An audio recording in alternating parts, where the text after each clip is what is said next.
ಶ್ರೀ ಮಹಾಗಣಪತೇ ನಮಃ. ಇವರೆಲ್ಲರೂ ಕೂಡ ಮೂಟೆ ಕೆಳಗೆ ಬಿತ್ತು ಅದನ್ನು ಅನ್ಕೋತಾ ಇದ್ದೀವಲ್ಲ ನಾವು. ಮೇಲೆ ರಥದಲ್ಲಿ ಅಳ್ತಾ ಇರ್ತಕ್ಕಂಥ ಹೆಂಗಸು ರಾಮ ಲಕ್ಷ್ಮಣ ಅಂತಿದ್ದಾಳೆ.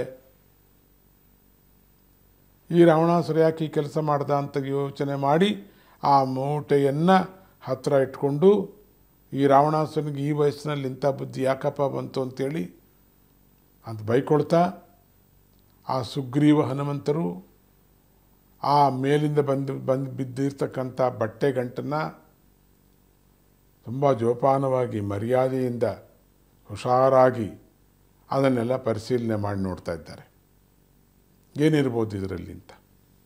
ಆದರೆ ಅದನ್ನು ಬಿಚ್ಚಿ ನೋಡಬೇಕು ಅನ್ನೋದು ಅವ್ರಿಗೆ ಯಾರಿಗೂ ಹೊಳೆಯಲೇ ಇಲ್ಲ. ಸುಮ್ಮನೆ ಮೂಟೆ ನೋಡ್ತಿದ್ದಾರೆ, ಆ ಕಡೆಗೆ ಈ ಕಡೆಗೆ, ಆ ಕಡೆ ಈ ಕಡೆ ಅಷ್ಟೇ. ಬಿಚ್ಚು ನೋಡಬೇಕು ಅಂತ ಬಿಚ್ಚು ನೋಡಿದರೆ ಸ್ವಲ್ಪ ಏನಾದ್ರು ಅರ್ಥವಾಗ್ತಿತ್ತೇನೋ ಗೊತ್ತಿಲ್ಲ, ಬಿಚ್ಚು ನೋಡಲಿಲ್ಲ ಅವರು. ರಾವಣನ ಒಂದು ಪರಿಚಯ ಇವರಿಗೆ ಹೊಸದೇನೂ ಆಗಿರಲಿಲ್ಲ. ಇಂಥದ್ದು ಎಷ್ಟೋ ಸತಿ ಮಾಡಿದಾನವನು. ಸುಮಾರು ಹೆಂಗಸರನ್ನು ಹೀಗೆ ಮೇಲೆ ಎಳ್ಕೊಂಡು ಹೋಗ್ತಾ ಇರ್ತಕ್ಕಂಥದ್ದು ಇದು ಮಾಮೂಲೆ ಈ ರಾಕ್ಷಸ ಅನ್ನೋದು ಯೋಚನೆ ಮಾಡ್ತಾಯಿದ್ರು. ವಾಲಿ ಕೈಯಲ್ಲಿ ಅನೇಕ ಸಲ ಪೆಟ್ಟು ತಿಂದು ಕೊನೆಗೆ ವಾಲಿಯ ಜೊತೆ ಸಂಧಿ ಮಾಡಿಕೊಂಡು ಸ್ನೇಹದಿಂದಿದ್ದ. ವಾಲಿ ಇದಾನಲ್ಲ, ಅವನ ಹತ್ರ ಎಷ್ಟೋ ಸತಿ ಯುದ್ಧಕ್ಕೆ ಬಂದಿದ್ದೆ ಎಲ್ಲ ನೋಡಿದ್ರಲ್ಲ ಇವರು. ಬೇಕಾದಷ್ಟು ಸತಿ ಚೆನ್ನಾಗಿ ಏಟು ತಿಂದಿದ್ದ. ಅದಕ್ಕಾಗಿ ಕೊನೆಗೆ ಅವನೇ ಸೋತಾಗಿ ಮಾಡಿಬಿಟ್ಟು ಕೊನೆಗೆ ಅವನೇನೆ ಸಂಧಿ ಮಾಡಿಕೊಂಡು ಸ್ನೇಹದಿಂದ ಅವನ ಜೊತೆಯಲ್ಲಿದ್ದು ಅವನೊಬ್ಬ ದೊಡ್ಡ ದುರಾತ್ಮ ಅಂತೀವಲ್ಲ ಹಾಗೆ ಒಬ್ರಿಗೊಬ್ಬರು ಸಹಾಯವಾಗಿರಿದ್ದರು ಎರಡರೂ ದುರಾತ್ಮರು. ಆಗಾಗ್ಗೆ ವಾಲಿ ರಾಜ್ಯಕ್ಕೆ ಬಂದು ಹೋಗ್ತಾ ಇದ್ದ ಆ ವಿಮಾನದಲ್ಲಿ. ಇಂಜನ್ ಇಲ್ಲದೆ ಇರತಕ್ಕಂಥ ವಿಮಾನ ಅದು. ಇನ್ನು ವೈಮಾನಿಕ ಶಾಸ್ತ್ರ ವಿಚಾರದಲ್ಲಿ ಈಗ ನಾನು ಮಾತಾಡೋಕ್ಕೆ ಉಚಿತವಾದ ಸಮಯ ಅಲ್ಲ, ಅದನ್ನು ನೀವು ಓದಿದ್ರೇ ಅರ್ಥ ಆಗುತ್ತೆ. ವೇದದ ಮಧ್ಯದಲ್ಲಿ ಸ್ವಾಮಿ ಆ ವಿಮಾನದ ವಿವರಣೆಯನ್ನು ಕೊಟ್ಕೊಂಡು ಹೋಗ್ತಾರೆ. ಅದಕ್ಕೆ ಭಾರದ್ವಾಜರು ಬೇಕಾದಷ್ಟು ವಿವರಣೆಯನ್ನು ಕೊಟ್ಟಿದ್ದಾರೆ. ಇವತ್ತಿನ ವಿಮಾನಗಳು ಯಾವ ರೀತಿ 2 ಇಂಜನ್ ಇರಬೇಕು, ಎಷ್ಟು ರೆಕ್ಕೆ ಇರಬೇಕು, ಯಾರ್ಯಾರು ಎಲ್ಲೆಲ್ಲಿ ಕೂತ್ಕೋಬೇಕು, ಎಷ್ಟು ಭಾರ ಹಾಕಬೇಕು ಅನ್ನೋದೆಲ್ಲ ಆಗಲೇ ಮಾಡಿಬಿಟ್ಟಿದ್ರು. ಇಂಜನ್ ಇಲ್ಲದೆ ಎಷ್ಟೋ ದೂರ ಹಾರುವಂಥದ್ದೆಲ್ಲ ಅದು. ಆ ಪುಷ್ಪಕ ವಿಮಾನ ಅಂತ ಹೇಳ್ತಾರೆ. ಆ ಒಂದು ಪುಷ್ಪ ವಿಮಾನ ಅಂತಲೂ ಕೂಡ ಆ ಒಂದು ಹೂವಿನ ಹಾಗೆ ಹಾರುವಂಥದ್ದು ಅಂತಲೂ ಹೇಳ್ತಾರೆ. ಅದಿರಲಿ, ವಿಮಾನದ ಶಾಸ್ತ್ರ ಆಮೇಲೆ ನಾವು ಮಾತಾಡ್ಕೊಂಡು ಇಲ್ಲಿ ರಾವಣಾಸುರನ ವಿಚಾರ ಮಾತಾಡ್ತಾ ಇದ್ದೀವಿ. ರಾವಣ ಬಂದಿರತಕ್ಕಂಥ ವಿಮಾನವನ್ನು ವರ್ಣನೆ ಮಾಡ್ಕೊಳ್ತಾ ಇದ್ದಾರೆ ಕೆಳಗಡೆ ವಾನರರೆಲ್ಲರೂ ಕೂಡ.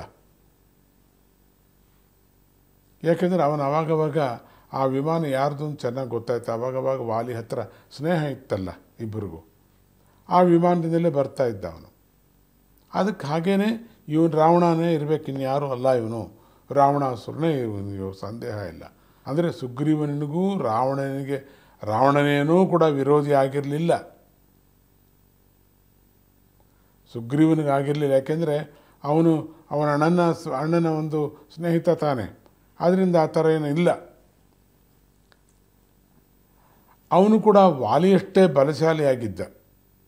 ಅವನಿಗೂ ರಾವಣನನ್ನು ಎದುರಿಸ್ತಕ್ಕಂಥ ಸಾಮರ್ಥ್ಯವೂ ಕೂಡ ಇತ್ತು. ಆದರೆ ಈಗ ತಾನೇ ಅಧೋಗತಿ ಸ್ಥಿತಿಯಲ್ಲಿ ಇದ್ದುದರಿಂದ ಈ ಬಗ್ಗೆ ಅಷ್ಟಾಗಿ ತಲೆ ಕೆಡಿಸ್ಕೊಳ್ಳಿಲ್ವಂತೆ. ಇಲ್ಲಿಯವರು ಅವನು ಬರ್ತಿದ್ನೋ ಏನು ಕಥೆಯೋ ಗೊತ್ತಿಲ್ಲ. ಆ ಹೆಂಗಸನ ಕಡೆಯವರು ಕೂಡ ಯಾರಾದರೂ ಬಂದು ಕೇಳಿದ್ರೆ ಅವರಿಗೆ ಈ ಬಟ್ಟೆ ಗಂಟನ್ನು ಕೊಡೋಣ ಅಂದ್ಕೊಂಡ್ರಂತೆ. ಏನಿದೆ ಅಂತ ಯಾರೂ ನೋಡಲಿಲ್ವಂತೆ. ನಮಗೇನಾರು ಆ ಥರದ್ದು ಸಿಕ್ಕಿಬಿಟ್ರೆ ಚೆನ್ನಾಗಿ ನೋಡಿಬಿಡ್ತೀವಲ್ಲ, ಉಪಯೋಗಿಸಿಬಿಡ್ತೀವಿ ಅಂತ ಕಾಣುತ್ತೆ. ನಮ್ಮ ಬುದ್ಧಿ ಆ ಥರ ಅದೇನು ಮಾಡೋದು, ಏನೂ ಮುಟ್ಲೇ ಇಲ್ವಂತೆ.